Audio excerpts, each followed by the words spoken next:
Assalamualaikum warahmatullahi wabarakatuh.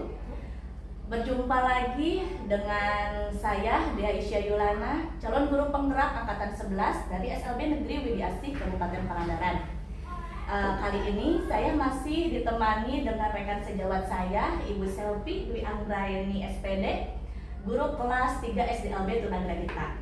Dan pada hari ini juga saya telah ditemani oleh Bapak Islah Hadiansah sebagai pengajar praktik calon guru penggerak angkatan 11. Kali ini kita akan melakukan kegiatan percakapan pasca observasi. Assalamualaikum Ibu Selvi. Waalaikumsalam Ibu Dea. Bagaimana kabarnya Bu? Alhamdulillah baik. Bapak Islah bagaimana kabarnya? Alhamdulillah. Baik ya. Alhamdulillah ya Bu ya. Seperti yang telah kita ketahui ya Bu ya, sebelumnya kita telah melakukan 2 kegiatan ya Bu, yaitu kegiatan praobservasi dan juga observasi pelaksanaan pembelajaran yang telah dilaksanakan oleh Bu Selvi minggu lalu ya Bu ya.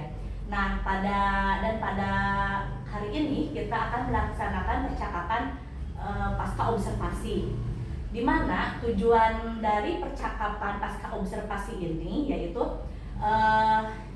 tujuannya itu untuk mengevaluasi nih Bu, sejauh mana kegiatan pembelajaran yang telah Ibu laksanakan, tentunya yang telah dilaksanakan minggu lalu, begitu ya Bu ya?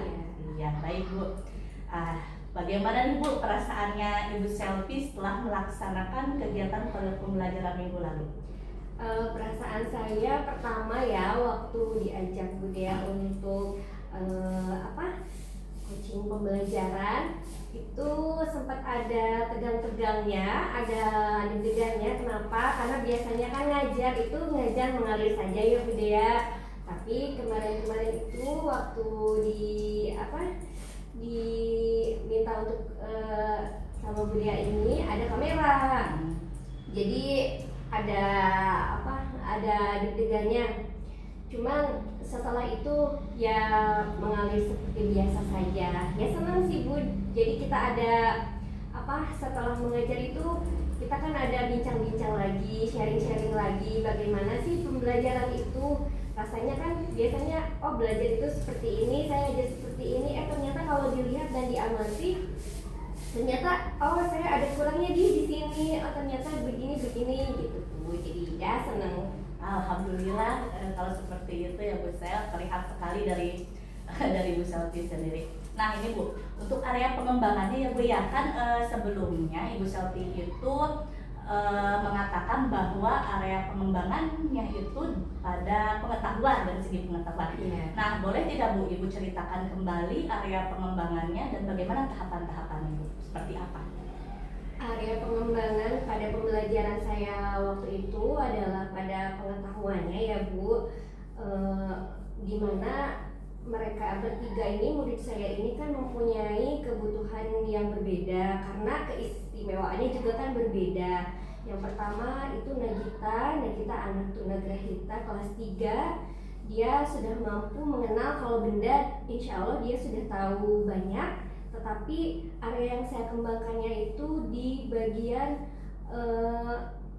menyusun katanya, menyusun huruf menjadi kata. Bahwa misalnya itu meja, bagaimana sih menulis meja yang betul itu seperti apa urutannya, termasuk di dalamnya juga urutan vokal, konsonan, dan huruf besar juga huruf kecil. Itu untuk Nagita ya Bu. Kalau untuk Agung dengan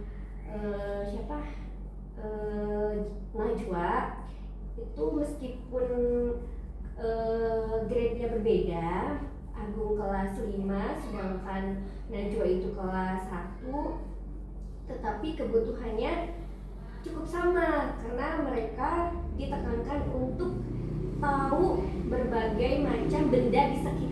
Dari bendanya mereka belum ditekankan untuk bagaimana merangkai huruf atau kata, tapi untuk mereka itu dari pertama yaitu tahapannya itu dilihatnya instruksi. Mau tidak nih anak merespon instruksi, karena mereka itu mempunyai keterbatasan dalam komunikasi. Jadi sudah ada memahami instruksi saja itu sudah bagus. Dari pertama itu instruksi, lihat dari instruksinya, terus melihat yang mana sih meja Agung sama Najwa itu tolong diambil gambar meja yang mana. Nah itu ditempelkan. Terus gambar-gambar yang lain yang mana. Jadi untuk Agung dan Najwa tahapannya lebih ke instruksi dan kerjasama, mengenal kepercayaan diri. Itu aja. Iya, luar biasa sekali ya Bu Sel, mengingat Bu Selvi ini kan kelas 3 SDLB dan juga si muridnya itu berbeda-beda ya, ada tunagrahita dan autisnya juga tadi. Sehingga dalam pengembangannya juga otomatis berbeda ya Bu ya. Yang satu itu tadi Agung dan Najwa lebih ke instruksi, sedangkan untuk Nagita karena mungkin kemampuannya lebih dari kedua murid tersebut, jadi lebih ke menyusun kata gitu ya Bu ya. Iya. Nah sekarang nih Bu, bagaimana nih penilaian Bu Selvi mengenai area pengembangan yang Ibu kembangkan di kelas tersebut? Apakah sudah tercapai atau belum nih Bu? Ya, kalau untuk Nagita, alhamdulillah sudah banyak progres yang lebih baik ya Bu Dea dibandingkan dengan awal-awal dia masuk ke kelas saya. Yang membaca saja itu dia sangat-sangat malas, sangat-sangat tidak mau. Jadi saya kenapa harus membuat media semenarik mungkin itu agar meningkatkan motivasi dia untuk belajar. Dan setelah diberikan media pembelajaran gambar itu, alhamdulillah dia mau melaksanakan pembelajaran tersebut, mengikuti pembelajaran tersebut dengan baik, dan sekarang sudah cukup banyak kata yang mampu dia susun dengan betul.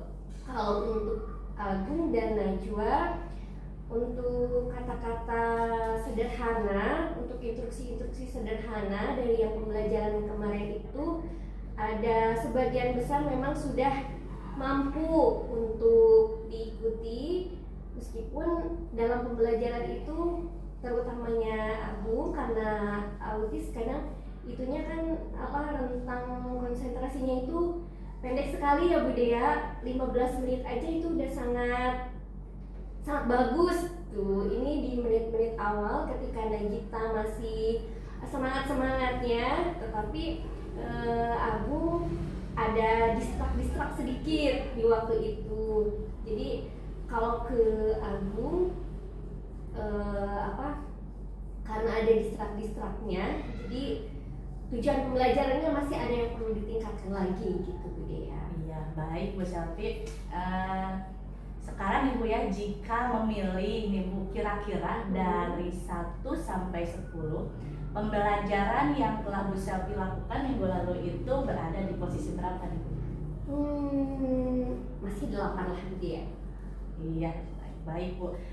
Kemudian jika masih di posisi 8 nih Bu ya, masih ada tidak nih yang perlu ditingkatkan dari pembelajaran yang telah dilaksanakan oleh Bu Selvi minggu lalu tersebut? Iya, setelah saya evaluasi sendiri, ternyata media pembelajaran tersebut karena manual ya, jadi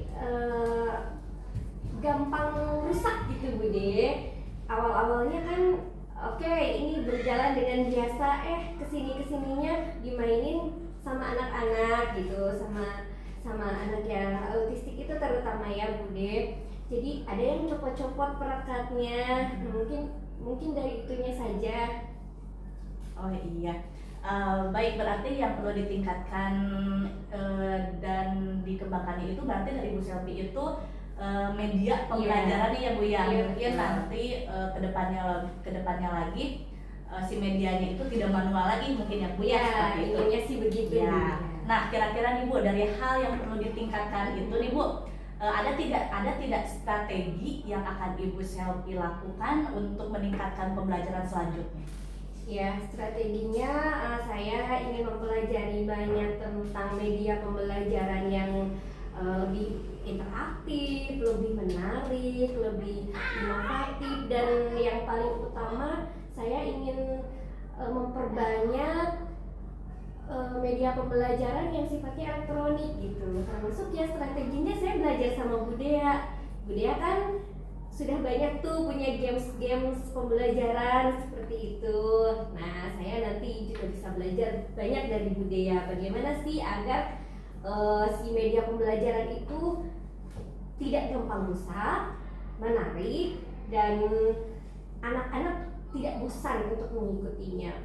Ya, baik Bu Sel, berarti strategi yang akan Ibu lakukan ke depannya itu berarti lebih ke mencari media pembelajarannya yang lebih menarik lagi ya Bu ya, lebih bervariasi lagi, terus ingin mencoba media elektronik seperti itu. Iya, luar biasa sekali Bu Sel. Nah, kira-kira nih Bu, kapan rencananya Bu Selvi akan memulai melaksanakan strategi tersebut untuk meningkatkan pembelajaran di kelas Bu Selvi? Iya, mulai pembelajaran Senin depan dulu ya. Nanti kan ada pembelajaran baru lagi ya, yang kemarin sudah selesai. Untuk pembelajaran yang lainnya lagi, saya ingin menggunakan media-media yang sudah lebih baru. Iya, baik. Terima kasih Bu Sel. Seperti yang telah saya amati juga ya Bu ya, ketika observasi kemarin di kelas Bu Selvi itu dalam pengembangannya sudah ada hadir seperti itu, seperti yang telah direncanakan oleh Bu Selvi. Tujuan pembelajarannya juga mungkin pada media pembelajarannya yang akan lebih bervariasi dan dikembangkan lagi seperti itu ya Bu ya. Sudah luar biasa sekali nih Bu. Nah, baik Bu Sel, kira-kira setelah kita berbincang-bincang tadi dari awal nih Bu sampai terakhir, ada tidak yang dapat Ibu Selvi simpulkan? Kesimpulan yang bisa saya berikan mungkin ya Bude, jadi kegiatan seperti kita ini sekarang, supervisi akademik ya namanya Bude, itu cukup membantu karena jadi kita punya gambaran, saling bisa bertukar pikiran, saling bisa mengevaluasi kegiatan pembelajaran kita gitu. Jadi mungkin kita merasa ini sudah betul, tapi ternyata ada lagi yang harus ditingkatkan. Itu pertama. Yang kedua, kesimpulannya bahwa kalau menurut saya, kan kita belajar di SLB ya Bu, mengajar di SLB dengan banyak kebutuhan tuh, anak-anaknya tidak satu grade, yang satu kelas berapa, yang satu kelas berapa, keistimewaannya juga berbeda-beda. Namun dengan media yang tepat, dengan strategi pembelajaran yang tepat, itu ternyata kebutuhan anak dapat dipenuhi begitu Bu Dea. Jadi kita harus terus mengupgrade ilmu, mengupgrade apa yang salah, apa yang kurang begitu, agar kebutuhan anak dapat terpenuhi meskipun kelasnya random mungkin. Iya, baik Bu Selvi, luar biasa sekali Bu Selvi. Terima kasih sekali lagi. Mungkin saya juga banyak belajar dari Bu Selvi. Saya juga belum tentu mampu kan mengajar di kelas 3 SDLB yang dicampur dengan autis. Itu sangat luar biasa sekali bagi saya, karena saya kan SMPLB ya Bu ya. Jadi saya juga banyak banget inspirasi dari cara Bu Selvi mengajar pada saat kegiatan pembelajaran yang telah dilakukan oleh Bu Selvi. Baik Bu Selvi, mungkin kegiatan percakapan pasca observasi kita pada hari ini dicukupkan sekian. Terima kasih. Mohon dimaafkan atas segala kekurangannya ya Bu Selvi. Wassalamualaikum warahmatullahi wabarakatuh. Waalaikumsalam warahmatullahi wabarakatuh.